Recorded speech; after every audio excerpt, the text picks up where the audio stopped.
Los Angeles, a concrete jungle of traffic and highways. There's the glamour of Hollywood, flags, idiots with stupid glasses, a loose policy on litter, giant burgers, and Samuel L. Jackson. It's also home to the largest video game convention in the world, E3.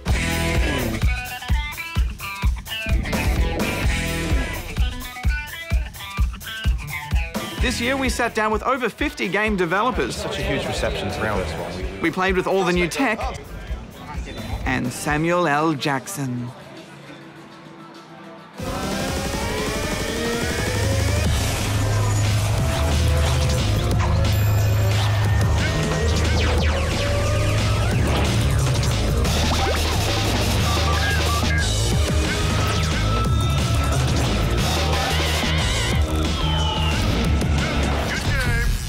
Hello and welcome to Good Game, the show for gamers by gamers. I'm Bajo and I'm coming direct to you from the Electronic Entertainment Expo in Los Angeles, otherwise known as E3. It's a chance for all the game devs to get together and talk about their games and all of us to come along and see what they have to say. It's also an especially exciting year this year because there's a whole bunch of new tech. There's the PlayStation Move, there's Natal, which is now known as Kinect, there's also 3D gaming on the PlayStation and also 3D gaming in your hands without glasses on the 3DS, so it's going to be exciting to see what actually comes out of that.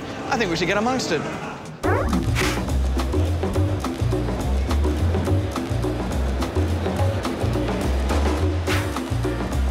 Before the real show begins, each of the big players get to have their own press conference.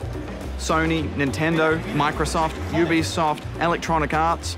And this is where all the big announcements are and where they spruik their new lineup. Let's have a look at some of the fun bits, the funnier bits, and some of the really tedious bits. Breathe in, breathe out.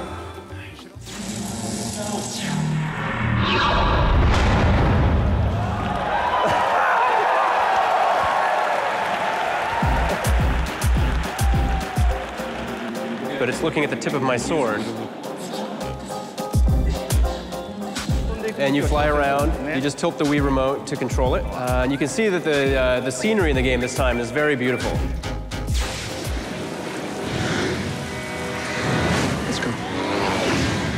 I remember it, you remember it. There are people watching today who aren't old enough to understand the impact that GoldenEye had when it first hit the market.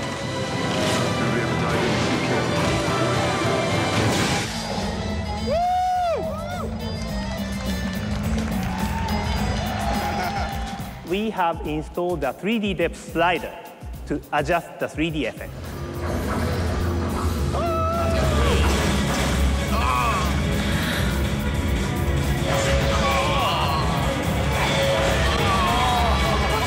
We might need to get an R rating before we see Rising. Today we're going to give you a live gameplay demonstration of 4-player story-based co-op.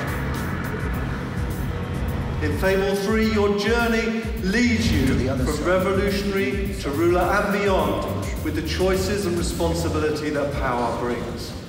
I can see you're busy too. Yeah, I'm here at E3. Everyone, say hi to Kristen. Hi, Kristen! Hey, get down now. Skills, be careful. Good skills.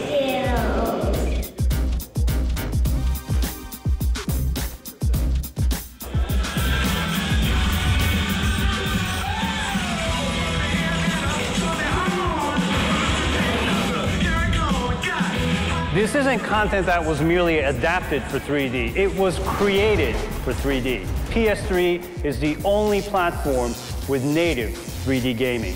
Now, my actions with the wand affect the bolt's power and also trajectory. We all serve one master, one king, and his name is gaming. Forever may he reign!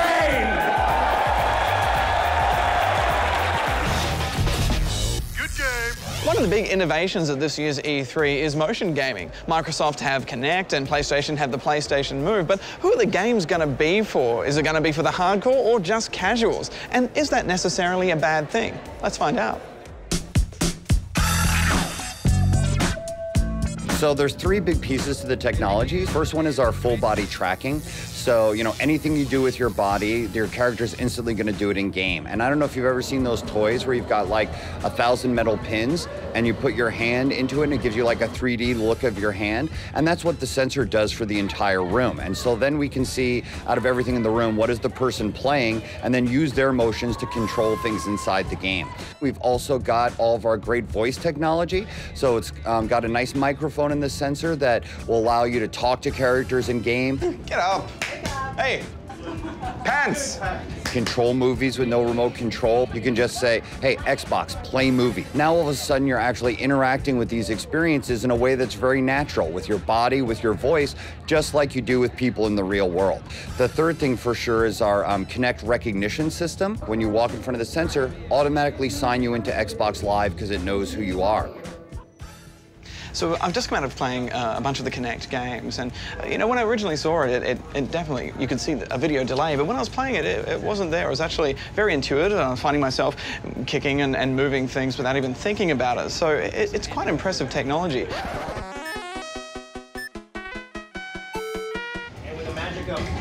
The ball game didn't really do it for me, though. I couldn't quite get that one working. But when I look back at the pictures of playing the racing game, I was having a great time. And when I came out, I was kind of pumped and happy. So yeah, there's obviously still some tweaking to be done, but it's looking pretty interesting. For me personally, I don't want to play football using Kinect, you know. I want to play football, I'll go out and play football. The reason why I play computer games is because I'm physically not at my peak, shall we say. But I can see loads of really good ideas. An interesting thing would be to do something using sign language or something like that, or if it's actually looking at your facial expression and using that, and your ability to lie is being read by the Kinect, that could be cool. That could be really cool. But as for like jumping around and doing yoga and shit like that, I'm really not going to buy into that, I'm afraid. Happy prospector.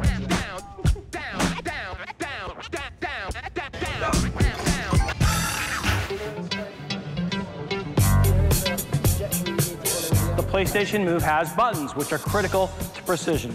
Now, buttons allow you to have more control over the game and quite simply, again, get the most out of your gaming experience, whether you're a core gamer or a casual gamer. And we're really not trying to stir the pot here, but we think it's an important distinction and a unique advantage to our technology. The Move is a fantastic piece of kit which relies on gyros inbuilt into the controller themselves, so you can register rotation, yaw, the, say, pitch strength of a punch, etc. But it also utilizes the PlayStation Eye camera, so we're able to track a person in 3D space. All right, let's shake this thing up. Who knows how long it's been sitting there? It's opened up design. It's basically allowed us to think about incorporating the player into, say, a narrative in really, really new directions that we were unable to with the DualShock controller. So it's going to be a game changer for us because we're finally on board now with motion control. Within the next year, you're going to see the fruits of our labor. So the Move is pretty much what we expected. The games we were able to play test were nothing we hadn't really seen on the Wii already. But the game demos that Sony showed us in the conference were definitely more geared towards the hardcore, so I think we'll just have to wait and see what the lineup is at launch.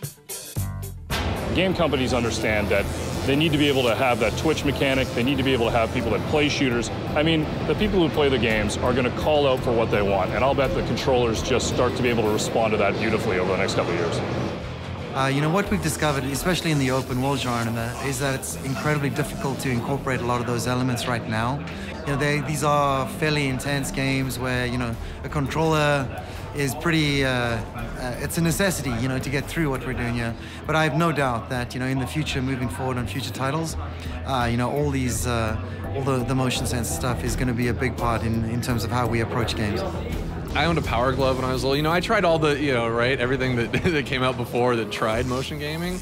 It's really tricky. I think it needs to be the right game and kind of understanding what makes it fun, because I think in general, it's a great opportunity to try really cool new things and make it that much more immersive and visceral. So yeah, I mean, I think it's really exciting to explore that, absolutely. It'll be interesting to see how these two new motion control systems impact upon the gaming landscape. Sony promised to have something for the core gamers, while Microsoft seemed more wholly focused on the family market. But it's still early days for both Move and Kinect. Personally, I'd like to see Kinect augment the controller-based games we already have, and see Move do more than just mimic the Wiimote. At the very least, gamers are in for something new. One of the mechanics in the game, which not a lot of people know about right now, is you can stuff old lady in the trunk of your car if you like. There we go. There are over 20 varieties of hat in Shogun 2 in terms of helmets, ranging from basic little kind of horn-shaped things all the way up to giant salad bowl style, you know, dudes. Basically, I think the Japanese hierarchical military system at the time wasn't based on chevrons, it was based on how big your hat was. Hopefully, no one will sue us this time. no lawsuits. So I haven't told this to anybody, but there's actually a few secret star items that you can find. There's special, you gotta write special objects to get to them. Something that's really cool, and something I personally like doing in the city, is in the game, it's a very rare car, it's actually a milk float. So it's a little milk float that you can get, and what you can do is this thing is quite slow, but if you drive it around the freeways, you get it up, whipping on some serious speed, and then you actually can get it rocking side to side, and the job is to try and get it to tip over. It has like a comedy horn and stuff like that. Absolutely useless car when you're being chased by the cops, but great fun car. It's just a great car. It doesn't appear a lot in the game, so you have to look out for that when you're playing it. Good game. 3D, the third dimension. We have it in real life, but now we have it in our games. Sony are pushing their technology, and Nintendo have managed to do it on a handheld, not even using glasses. But does it work? Does it enhance the experience? And is it any fun?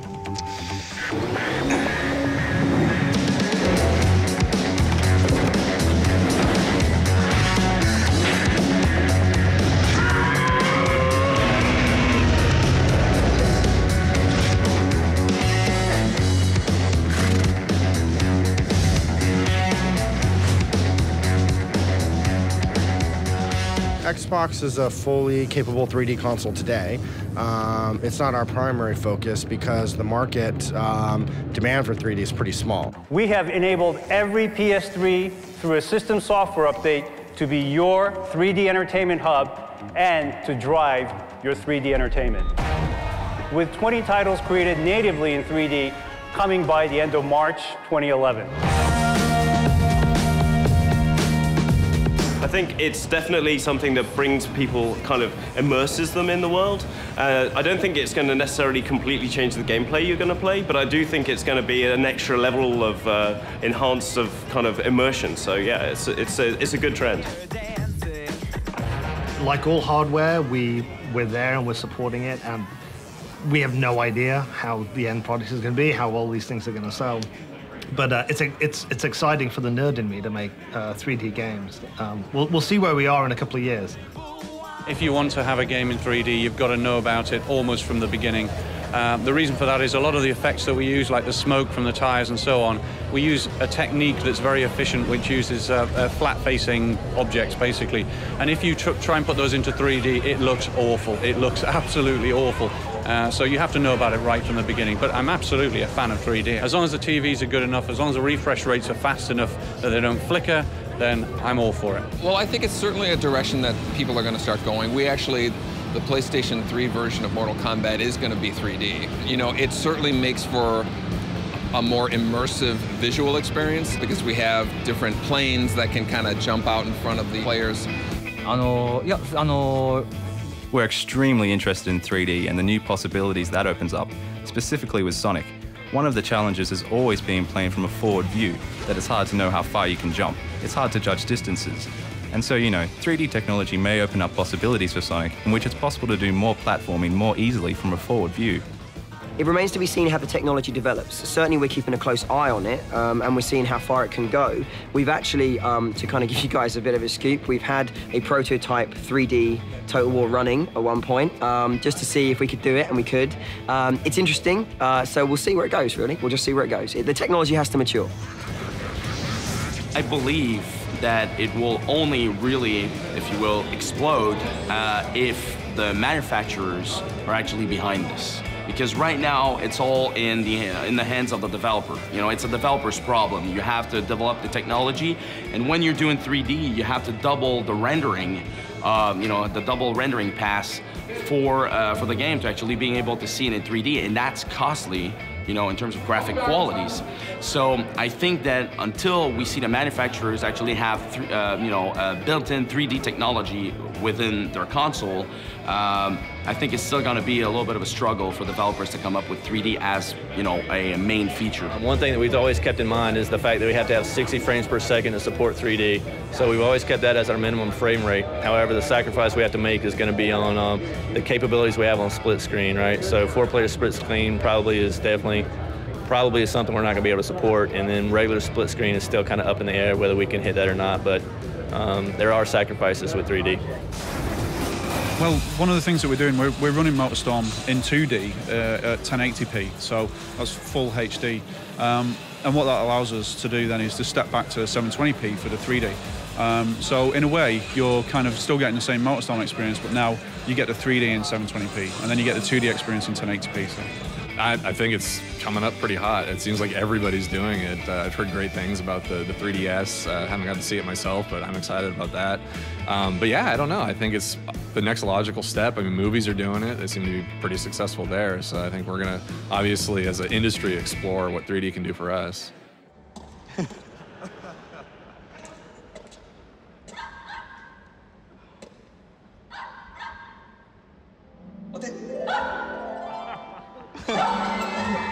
Everyone, this is Nintendo 3DS.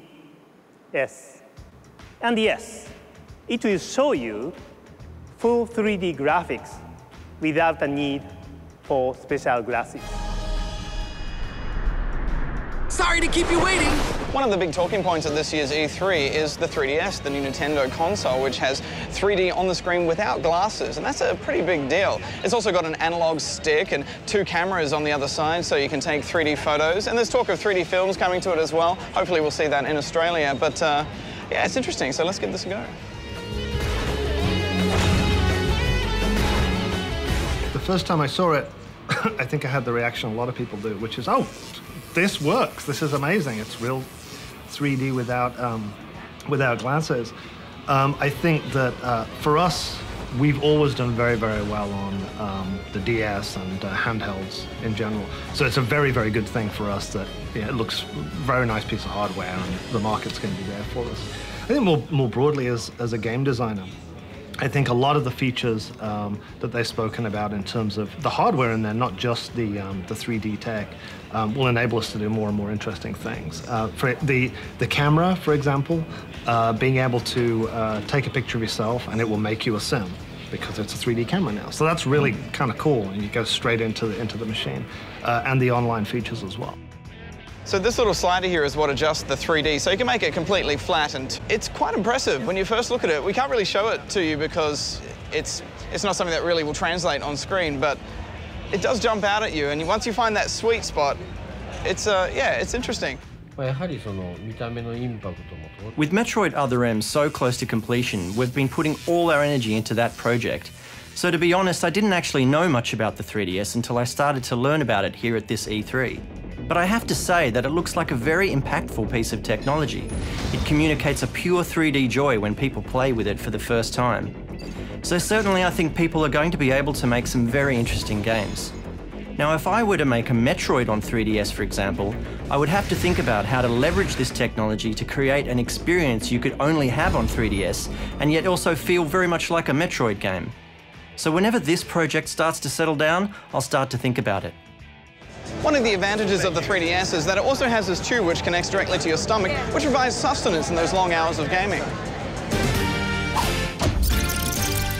You'll free the prisoner and then they'll go running off into a trap ahead. And that's kind of your bonus, to watch them kind of show you danger ahead. So it's almost like a little bit of a running joke we have throughout the game.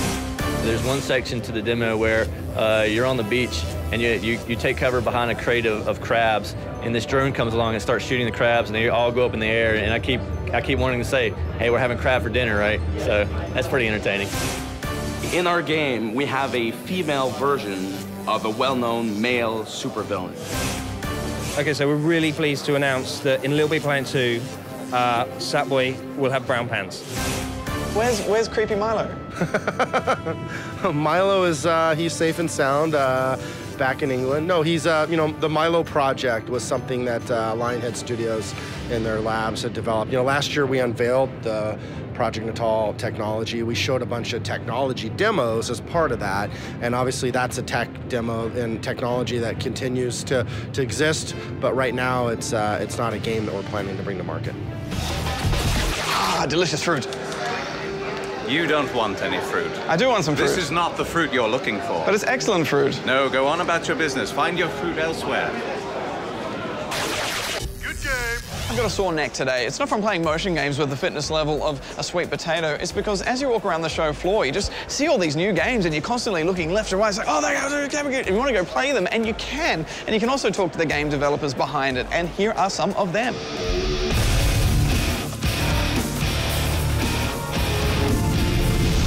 The first thing, I guess, to note about Smart is that it's more than just a parkour system. For us, it's about moving and shooting. So we never take over the camera from you. There aren't canned animations that you go into where you've got no control. You don't run up to something and press and hold a button to make some kind of climbing animation happen. So as I'm sliding across that bonnet of that car, I can turn my view and look around and shoot and reload and do all of the things that I can do when I'm normally running and gunning.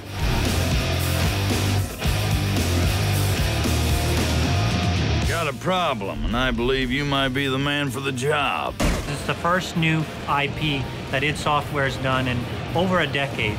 So when we set out to make Rage, we knew it was going to be something new. People would expect a lot. And we think, you know, people should be excited about that. Well, I think we love Mickey because he's kind of an everyman, or an every mouse, I guess. You know, he has all the qualities that we hope we all have. Loyalty, he's a friend to all, he's smart, he's resourceful, he's energetic. He's sometimes mischievous and sometimes gets himself in trouble, but he always finds a way to get himself out. And who wouldn't want to be like that?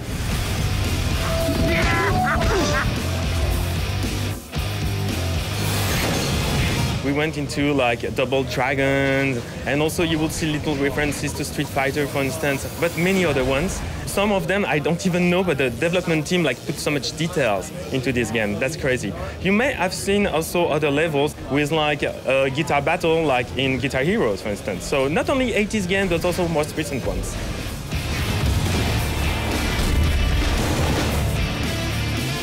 There's an old joke on the set of Star Wars that the only directions that George Lucas would give the actors was faster, more intense. So we would do a scene, and it wouldn't feel particularly Star Wars. And then one of us would go, oh, wait a second, faster, more intense. And then we would do the scene again, and it would feel very Star Wars.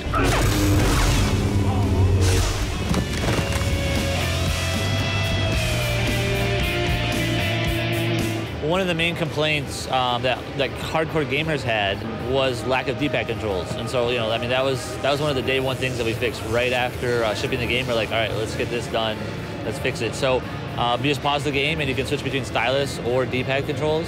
So yes, controls have been completely improved, overhauled, and it's good.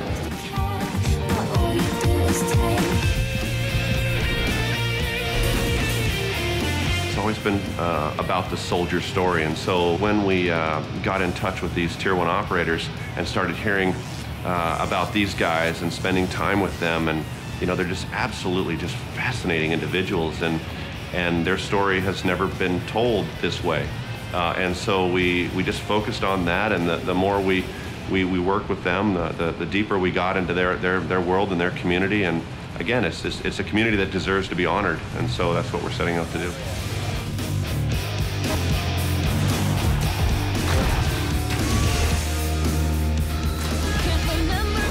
When Criterion got the opportunity to make a Need for Speed game, we thought, well, which game kind of represents Need for Speed most for us? And we went back to the original 3DO version of the game, which we absolutely love.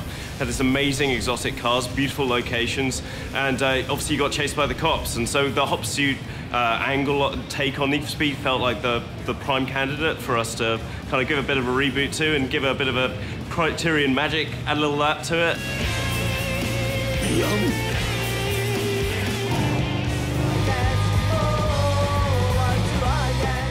There's 8 different powers in the game. And these are things like every 10 notes you get in a row, you earn some star power, or things, or power that's called streak keeper. So like you can miss a couple notes and stay in a streak. But once you earn enough stars in each character's chapter, they transform into their like mutant warrior version of themselves.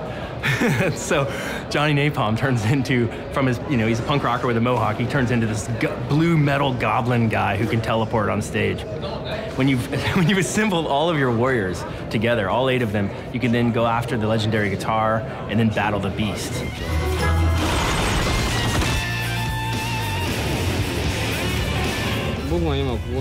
For example, in this situation, say he has a sword and you have a sniper rifle, and he has the advantage over you, right? Because he has a better weapon. Then we get even closer, and now hand-to-hand combat is more practical. Place your wager. I think one of the big things that, obviously with the IP, there's a few things that kind of are natural. I mean, it's sci-fi, so you can have a lot of range combat. Like 40K is very like visceral and like powerful, and those are really the 2 things we wanted to capture with the game. We wanted someone who played the game to feel like they were actually in the 40K universe. So like you just a really powerful, visceral is like the best word I can come up with, but.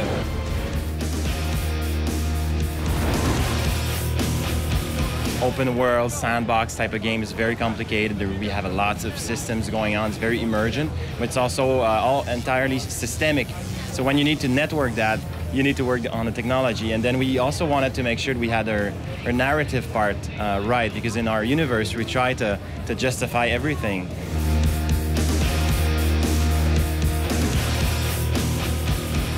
When we first started, we didn't sit down and say, like, okay, what are MMO classes or even what are RPG classes? We literally said, who do we want to be in Star Wars? Right? I want to be Han Solo. I want to be Boba Fett. I want to be this. We ended up having the 2 Jedi classes and the 2 Sith classes because every time people had discussions about wanting to be a Jedi or a Sith, they would argue about what that meant. Right? People are like, I want to be a Jedi. Yeah, me too. I'm Mace Windu and I got a lightsaber and I'm going to go kick everybody's butt and I'm really cool. And they're like, no. I'm like old Obi-Wan Kenobi. I'm like diplomatic and I'm very zen and I'm like, no, we don't need to fight. And people are like, Rawr. So we're like, okay, well, look, you get to be Obi-Wan, you get to be Mace, everybody's happy.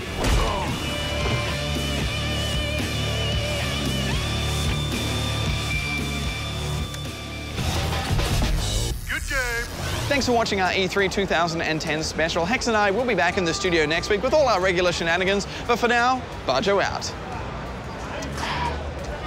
Everything's in 3D. I'm never gonna get used to this.